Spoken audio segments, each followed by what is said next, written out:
"Those used to be green," the man said aloud, staring at the plants on the sill. "I swear, they were just green yesterday," he shouted to his wife, who was reading a book across the room. He looked around. His eyes were unable to focus clearly for a moment, so he rubbed them. Looking around, he shouted again, "The walls! They used to be blue. We painted them blue just last month. Why aren't they blue?" He was unable to control himself anymore. His wife looked over at him, surprised to see him in such a feverish uproar.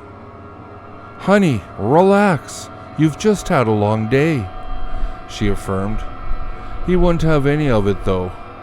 "Don't tell me when I've had and what I haven't had," he commanded as he stormed out of the room.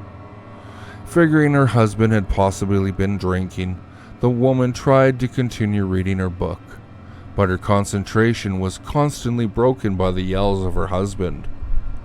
"This used to be orange," she could hear him yell in the other room. "These used to be brown," he yelled again. Several minutes passed, but finally he was silent.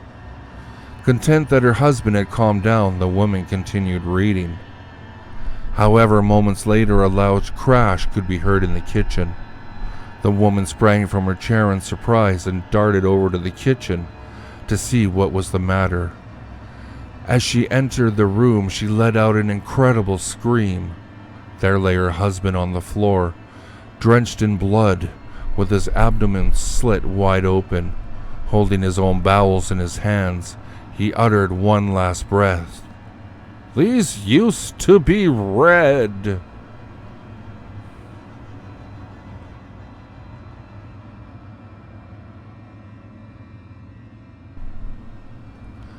You're at work, alone, when you suddenly hear the copy machine start up.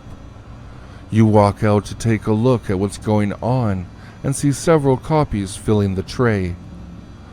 Picking up one of the pieces of paper, you discover that it's a copy of a picture depicting you sitting in your office chair, dead, with your eyes torn out and your throat cut. The others are the same picture, but taken from increasingly bizarre angles. There is no original picture in the copy machine. In fact, the machine has been out of toner for over a week.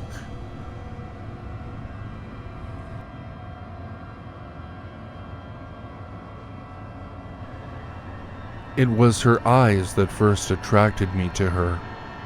I didn't believe in love, but the first time I gazed into her beautiful green eyes, I knew she was the one. I loved seeing myself reflected in those eyes, looking deep into her soul and knowing I was a part of it.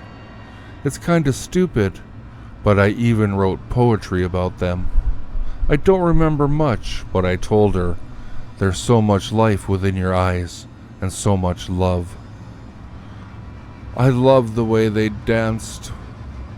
I loved the way the light just reflected and also danced within them. I just couldn't imagine not being able to stare dreamily into them. Now, if I could just find a box that was half as beautiful as her eyes, I could stop carrying them around in my pocket.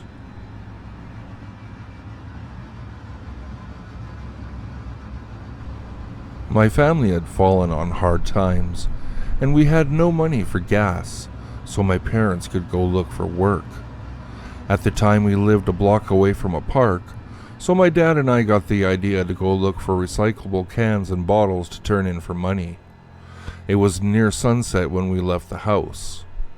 As we were searching near the now deserted skate park tables, underneath some very large old pine trees, I heard my mom and younger brother calling me. My family are the only people that call me by my nickname, Lenny. "Lenny! Lenny!" I heard it multiple times very distinctly. My dad also heard himself being called. We looked at each other confused. My mom and brother were at home, a block away, watching television. We looked around for a few moments, then began walking home to see if maybe they need help or were coming to meet us at the park.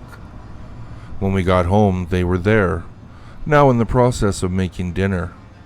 When we told them what we heard, they informed us that they never yelled for us at all. Not once.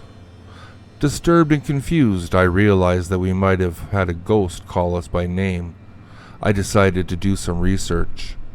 I went to my computer and Googled Applegate Park ghost stories. Turns out the tree we were under was once used by a poor teen to end his life, and another teenager's life was cut short in a skating accident at the skate park that was just a few feet away.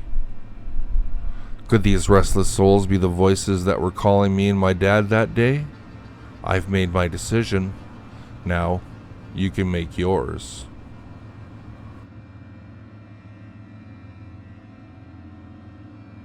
Thank you guys so much for listening. If you enjoyed what you heard, please be sure to like, share, and subscribe to the channel.